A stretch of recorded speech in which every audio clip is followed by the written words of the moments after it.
बोला. एक minute sir काय सांगाल एकंदरीत तुम्ही एकंदर आजची महासभा आणि महासभा व्हायच्या आधी गट सर्व पक्षीय गटनेते, विरोधी पक्ष नेता आणि महापौर उपमहापौरच्या दालन्यात महासभा होण्याच्या आधी 2 दिवस मीटिंग झाली. त्या मीटिंगमध्ये लक्षवेधी आणि प्रश्न उत्तरे विषय घेतल्यानंतर घ्यायचं ठरलं होतं. ते न करता त्यांनी पूर्ण लक्षवेधी सुरुवात चालू केली. मग लक्षवेधी घेतल्यानंतर आमच्या सदस्यांना प्रश्न उत्तरे जी होती त्यांनी प्रश्न उत्तरे घ्या असं म्हटलं. त्यांनी सुरुवातीला ठरवलं लक्षवेधी आणि प्रश्न उत्तरे विषय पत्रिका झाल्यानंतर घ्यायचं, पण त्यांनी ते न घेता लक्षवेधी पहिले घेतले आणि विषय पत्रिका नंतर टाकले त्यांनी प्रश्न उत्तरे आणि विषय पत्रिका घ्या म्हणून. आमचा त्याला कुठलाही विरोध नाही. आमचा विरोध ह्या गोष्टीला आहे की विषय प्रश्न उत्तरे जर समजा तुम्ही नंतर घेत असाल आणि लक्षवेधी पण नंतर घ्यायचं ठरलं असताना तुम्ही चुकीचं काय करताय, ह्या गोष्टीला आमचा विरोध होता. त्या विरोध झाल्यानंतर तरी आम्ही लक्षवेधी चालू दिली. 4 ते 5 तास लक्षवेधी चालली. ते लक्षवेधी चांगली होती. आमच्या सर्व सदस्यांनी त्याच्यावरती भाष्य केलं आणि त्यांच्याशी त्या लक्षवेधीची जी काय खरोखर लक्ष वेधलं आणि ते वेधण्याचं काम आमच्या सर्व सन्मानित सदस्यांनी केलं. त्यानंतर आमच्या सन्मानित सदस्यांचं म्हणणं होतं की जशी गेली 10 वर्षे 20 वर्षे महासभा चालते त्याप्रमाणे प्रश्न उत्तरे पण घ्यावे.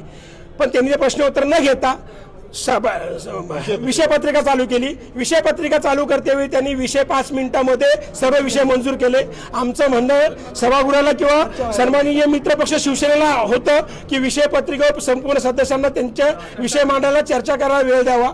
हे 10 मिनिटांमध्ये जर 200-300 विषय मंजूर करत असतील असे गेले 3 महासभेमध्ये त्यांनी असंच केलेलं आहे. ह्याला आमचा विरोध आहे आणि विषय मंजूर करणं आणि राष्ट्रगीत घेऊन राष्ट्रगीताचा अपमान करणं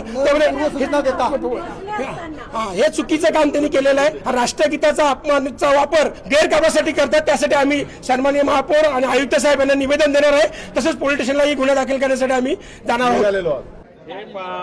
नेहमीप्रमाणे ठाणे महापालिकेमध्ये ज्या वेळेला महासभा होतात त्यावेळेला माननीय महापौर आणि सर्व पक्षीय गटनेते महासभेच्या अगोदर एकत्र बसतात आणि महासभेला कोणत्या विषयावर कशी चर्चा करायची या संदर्भात संपूर्ण चर्चा होते, निर्णय होतो आणि त्यानंतर सभागृह या ठिकाणी चालतो. आम्ही स्पष्टपणे येत्या महासभेच्या अगोदर सर्व सन्माननीय गटनेते सर्व पक्षीय गटनेत्यांच्या बरोबर चर्चा केली आणि त्या चर्चेमध्ये एकच लक्षवेधी आली होती. ती एकच लक्षवेधी ती घ्यायची.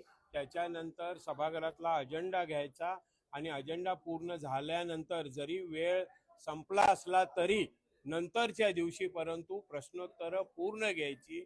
सभागृहामध्ये अजेंडावर जे विषय असतील त्याच्यावर सविस्तर चर्चा करायची. अशा प्रकारचा निर्णय झालेला असताना आज या ठिकाणी मुद्दाम होऊन या सभेमध्ये प्रत्येक विषयावर चर्चा होऊ नये एवढंच एक डोळ्यासमोर ठेवून मुद्दाम होऊन त्या ठिकाणी गोंधळ घालण्याचा प्रयत्न केला. त्यामुळं आमचा निर्णय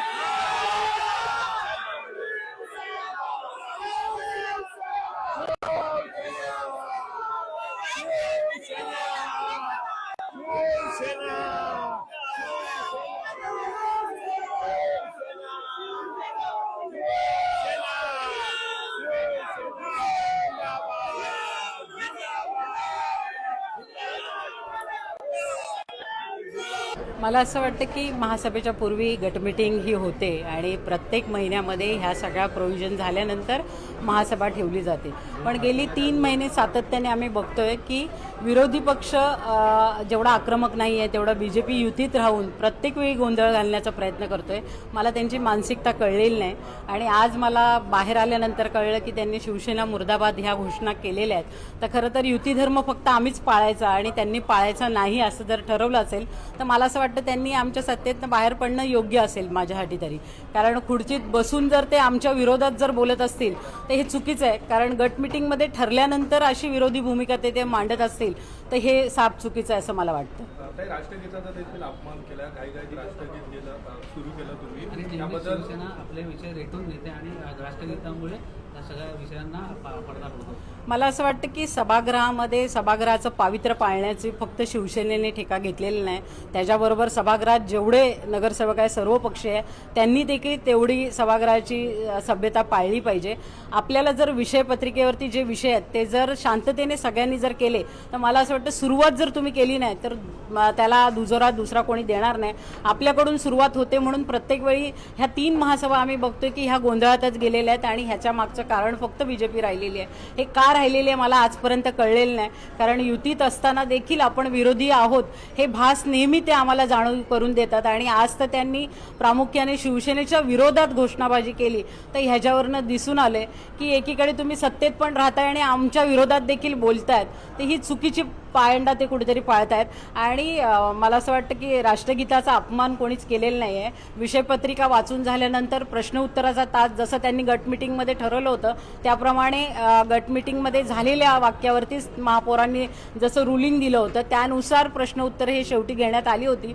पण ती प्रश्न उत्तरं पण त्यांनी उत्तरं त्यांच्या वाघबाईंचंच मला असं वाटतं एक प्रश्न होतं आणि त्याला देखील त्यांनी म्हणजे प्रश्नाला काहीच हे केलं नाही आणि त्या गप्प राहिल्या आणि पुढे प्रश्न उत्तरं होऊन दिली नाही. मग शेवटी असंच बसण्यापेक्षा राष्ट्रगीताला सुरुवात झाली, कोणीच राष्ट्रगीताचा अपमान केला नाही.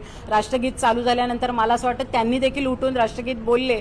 हे सगळं झाल्यानंतर जर ह्याचा अवमान झाला म्हणून ते जर बोलत असतील तर मला असं वाटतं हे चुकीचं आहे. याबाबत पक्षश्रेष्ठींकडे काय तक्रारी वगैरे काय करणार? मला असं वाटतं पक्षश्रेष्ठींकडे सांगायची गोष्ट नाही आहे, ह्या सगळ्या गोष्टी पक्षश्रेष्ठींपर्यंत पोहोचतात. पण मला असं वाटतं पक्षाची निष्ठा म्हणून आम्ही जर काम करतोय आणि युती धर्म जर आम्हाला पाळायला शिकवला आहे तर त्यांच्या पण नेत्यांनी त्यांना त्या सगळ्या गोष्टींची सूचना दिली पाहिजे. नाहीतर सरळरित्या मला असं वाटतं विरोधी बाकावर बसणं त्यांच्यासाठी योग्य असेल. मला असं वाटतं की हा पूर्वनियोजित गोंधळ करण्याचा त्यांचा प्लॅनिंग होता. कारण ज्या पद्धतीने सभा हे होतं ती सुरुवातीला लक्षवेधीवरती 16 तास 2-2.5 तास चर्चा झाली, त्यानंतर विषयपत्रिका सुरू करण्यात आली, परंतु त्यांनी प्रश्नोत्तरं अगोदर घ्या. मला असं वाटतं की माझी देखील प्रश्नोत्तरं होती, पण मला देखील महापौरांनी बोलवून सांगितलं होतं की आपण प्रश्नोत्तरं ही विषयपत्रिकेच्या नंतर घेणार. मी देखील त्याला ॲग्री केलं होतं, परंतु जाणीवपूर्वक फक्त पूर्वनियोजित कट असल्या पद्धतीने जसा काही गोंधळ घालण्यात आला आणि तुम्ही सगळ्यांनी बघितलं अशा चुकीच्या पद्धतीने घोषणा देणं. उपमहापौरांनी महापौर डायसवर बसलेले असताना वरनं मी सभा चालून देणार नाही मी असं नाही, हे असं बोलणं हे असंविधानिक आहे. कुठेतरी हे सगळे प्रकार थांबले पाहिजेत. हे सगळं पूर्वनियोजित आहे असं माझं म्हणणं आहे.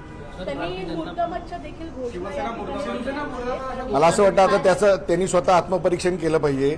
आपण महायुतीचा घटक आहोत, आम्ही नेहमीच महायुतीचा धर्म पाळत आलोत आणि एवढं त्यांना जर आमच्याबद्दल वाईट वाटत असेल किंवा आम्हाला मुर्दाबाद बोलायचं असेल तर त्यांना त्यांचे मार्ग मोकळे आहेत, त्यांनी राहू नये सत्तेमध्ये, हे माझं प्रामाणिक मत आहे.